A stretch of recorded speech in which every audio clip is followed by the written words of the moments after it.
Welcome to nano garden Sali's world. ഇന്നത്തെ വീഡിയോയിൽ ഞാൻ നിങ്ങൾക്ക് പരിചയപ്പെടുത്തുന്നത് കോസ്മോസ് ചെടികളെയാണ്. കോസ്മോസ് ബൈപിന്നേറ്റം എന്നാണ് ശാസ്ത്രീയ നാമം. ജന്മദേശം മെക്സിക്കോയും സെൻട്രൽ അമേരിക്കയുമാണ്. സമ്മർ സീസൺ മുഴുവൻ വിവിധ വർണ്ണങ്ങളിലുള്ള പൂക്കൾ കൊണ്ട് നമ്മുടെ ഗാർഡന് നിറം പകരുന്നവരാണ് കോസ്മോസ് ചെടികൾ. ഇവർ ആനിമൽസാണ് കേട്ടോ. ഓരോ വർഷവും നമ്മൾ വിത്തുകൾ ശേഖരിച്ച് അടുത്ത വർഷം വീണ്ടും നട്ടാൽ മാത്രമേ ഈ ചെടികൾ ഉണ്ടാകുകയുള്ളൂ. നമ്മുടെ നാട്ടിൽ സാധാരണയായി കാണുന്നത് മഞ്ഞ, light orange, dark orange, maroon ഈ കളറുകളിലുള്ളതാണ് കാണപ്പെടുന്നത്. ഇവ സൾഫ്യൂറസ് വിഭാഗത്തിൽ വരുന്നവയാണ്. Cosmos sulphurous.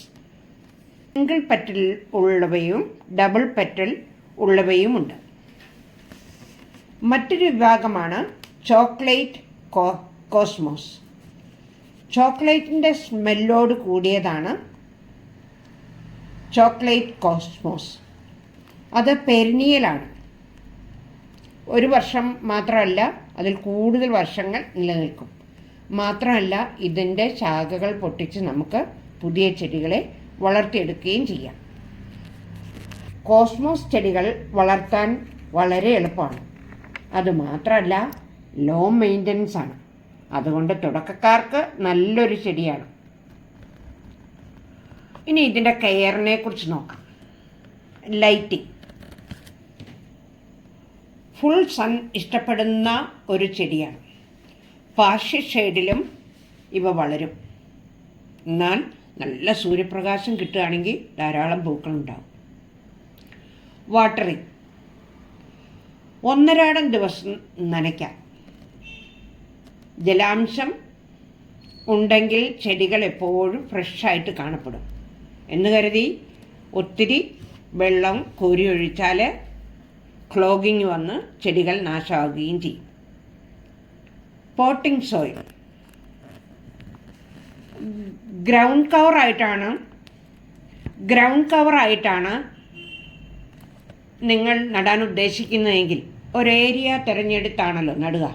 അപ്പോൾ മണ്ണ് കുത്തിയിളക്കി ചാണകപ്പൊടിയോ കമ്പോസ്റ്റോ ചേർത്ത് അതോടൊപ്പം അല്പം എല്ലുപൊടിയും കൂടി കൊടുത്താൽ മതി.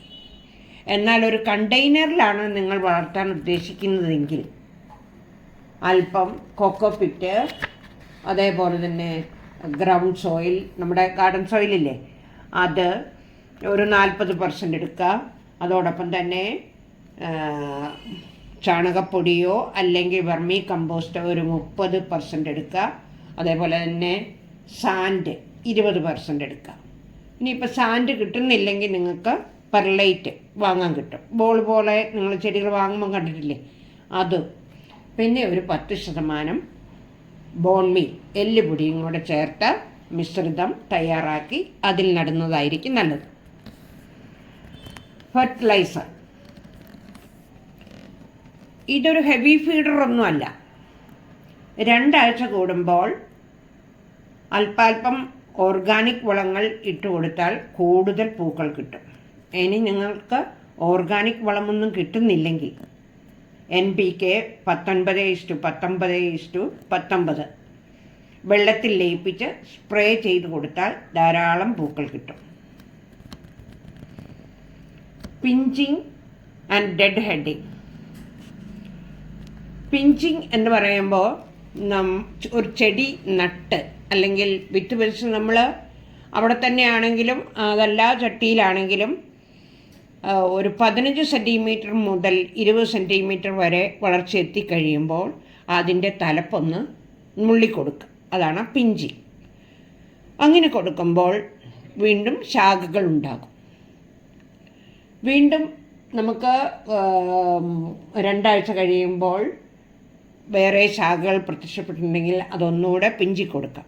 അങ്ങനെ ഇടയ്ക്ക് പിഞ്ചിങ് ചെയ്യുമ്പോൾ കൂടുതൽ പൂക്കൾ ഉണ്ടാകും, കൂടുതൽ ശാഖകൾ ഉണ്ടാകുകയും അതിൽ കൂടുതൽ പൂക്കൾ ഉണ്ടാകുകയും ചെയ്യും.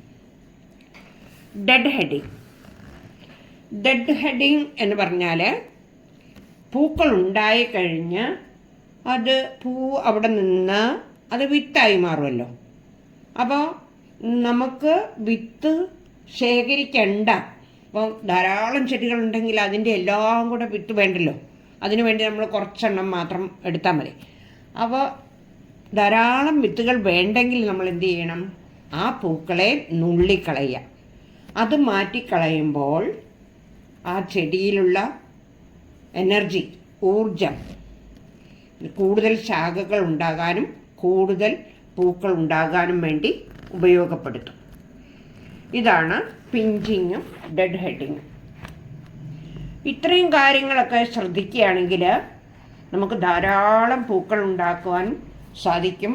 അതോടൊപ്പം കണ്ണിന് നല്ല കുളിർമയാണല്ലോ ഈ നിറച്ചാർത്ത് നമ്മുടെ വീട്ടിലിങ്ങനെ ഒരു ഭാഗത്ത് കാണുമ്പോൾ നമുക്ക് സന്തോഷമില്ലേ? അപ്പോൾ ഇത്തരത്തിൽ നമുക്ക് കോസ്മോസ് ചെടികളെ വളർത്തി നമ്മുടെ ഗാർഡന് നിറമേകാൻ സാധിക്കും. പ്രൊപ്പഗേഷൻ നടത്തുന്നത് വിത്ത് വിതച്ചാണ്. മണ്ണിലാണ് നമ്മൾ ചെടികളെ നടുന്നതെങ്കിൽ, ചെടികളുടെ ഒരു പ്രദേശം ഗ്രൗണ്ട് കവറായിട്ട് നടാനാണ് ഉദ്ദേശിക്കുന്നതെങ്കിൽ മണ്ണ് കൊത്തിയിളക്കി അതിനോടൊപ്പം തന്നെ മണ്ണിര കമ്പോസ്റ്റോ ചാണകപ്പൊടിയോ ചേർത്ത് നല്ലവണ്ണം വീണ്ടും കൊത്തിയിളക്കുക. അല്പം എല്ലുപൊടിയും ഇതിൽ ചേർത്താവുന്നതാണ്. അതിനുശേഷം മണ്ണ് നനച്ചു കൊടുക്കണം. ഇന്ന് നനച്ചിട്ടേച്ച് നാളെ നട്ടാലും മതി. അതല്ല, നിങ്ങൾക്ക് നേരമില്ലെങ്കിൽ 1 മണിക്കൂറോ 2 മണിക്കൂറോ കഴിയുമ്പോൾ വിത്ത് വിതയ്ക്കാവുന്നതാണ്. അങ്ങനെ വിത്ത് വിതച്ച് കഴിയുമ്പോൾ ഇത് ഒഴുകിപ്പോകാതിരിക്കാൻ, നമ്മൾ നനയ്ക്കുമ്പോഴൊക്കെ പോകാതിരിക്കാൻ, അല്ലെങ്കിൽ അതിൻ്റെ സ്ഥാനം മാറിപ്പോകാതിരിക്കാൻ വേണ്ടി നമ്മൾ വേറൊരു പാത്രത്തിൽ മണ്ണെടുത്ത് ഈ വിത്തിൻ്റെ മുകളിൽ തൂളി കൊടുക്കണം. അങ്ങനെ തൂളി കൊടുക്കുമ്പോൾ വിത്ത് സുരക്ഷിതമായിരിക്കും. അതിനുശേഷം പൂവാലി ഉപയോഗിച്ചോ അല്ലെങ്കിൽ വളരെ സ്ലോ ആയിട്ട് വെള്ളം കുടഞ്ഞോ നനച്ചു കൊടുക്കണം. വിത്ത് വിതച്ച് കഴിഞ്ഞാൽ ഒരാഴ്ച ആകുമ്പോഴേക്കും വിത്ത് മുളയ്ക്കുവാൻ തുടങ്ങും. ആ പ്രായത്തിലുള്ള ചെടികൾക്ക് നമ്മൾ വളം ചേർത്തത് കൊണ്ട് വേറെ വളമൊന്നും കൊടുക്കേണ്ട. ഒരു 3 ആഴ്ച കഴിയുമ്പോൾ നമുക്ക് ഏതെങ്കിലും ലിക്വിഡ് ഫെർട്ടിലൈസർ 18 NPK ആണല്ലോ, ഇത് കൊടുത്താൽ ചെടികൾക്ക് നല്ല കരുത്ത് വരും. ഇനി നിങ്ങൾക്ക് ഓർഗാനിക് വളമാണ് കൊടുക്കേണ്ടതെങ്കിൽ നിങ്ങൾക്ക് കൊടുക്കാവുന്നത് ചാണകവും കടലപ്പിണ്ണാക്കും കൂടെ പുളിപ്പിച്ച് അതിൻ്റെ തെളിയെടുത്ത് അത്രയും കൂടെ ഇരട്ടി വെള്ളം ചേർത്ത് നേർപ്പിച്ച് സ്പ്രേ ചെയ്ത് കൊടുക്കാം. ഇങ്ങനെ വളം കൊടുത്തു കഴിയുമ്പോഴേക്കും ചെടി കരുത്തായി കഴിയുമ്പോഴാണ് പിഞ്ചിങ് ചെയ്യേണ്ടത്. 15 മുതൽ 20 സെൻറ്റിമീറ്റർ ഹൈറ്റ് ആകുമ്പോഴേക്കും നുള്ളിക്കൊടുക്കുക. അത് ഞാൻ പറഞ്ഞല്ലോ. അഥവാ നിങ്ങളിനി കണ്ടെയ്നറിലാണ് പ്രൊപ്പഗേഷൻ നടത്താൻ ഉദ്ദേശിക്കുന്നതെങ്കിൽ നിങ്ങൾ എടുക്കേണ്ടത് ഗ്രൗണ്ട് സോയിൽ ഒരു 40% എടുക്കുക.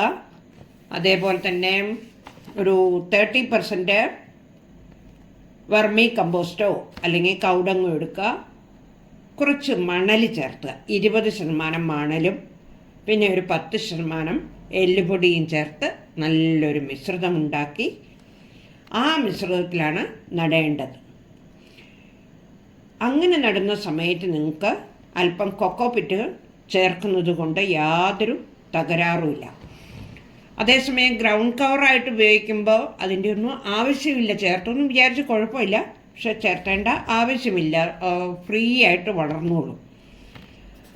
ഇങ്ങനെ വളർത്തി 1 മാസം കഴിയുമ്പോഴേക്കും തന്നെ മെല്ലെ മുട്ടുകൾ വരാനും പൂക്കൾ ഉണ്ടാകുവാനും തുടങ്ങും. മുട്ടുകൾ ഉണ്ടാകാനും പൂക്കൾ ഉണ്ടാകുവാനും തുടങ്ങും. കോസ്മോസ് ചെടികളെ വളർത്തിയാൽ നമുക്ക് വളരെ പെട്ടെന്ന് ഫലം കിട്ടും. വേഗം പൂക്കൾ ഉണ്ടാകുകയും ധാരാളം പൂക്കൾ ഉണ്ടാകുകയും ചെയ്യും.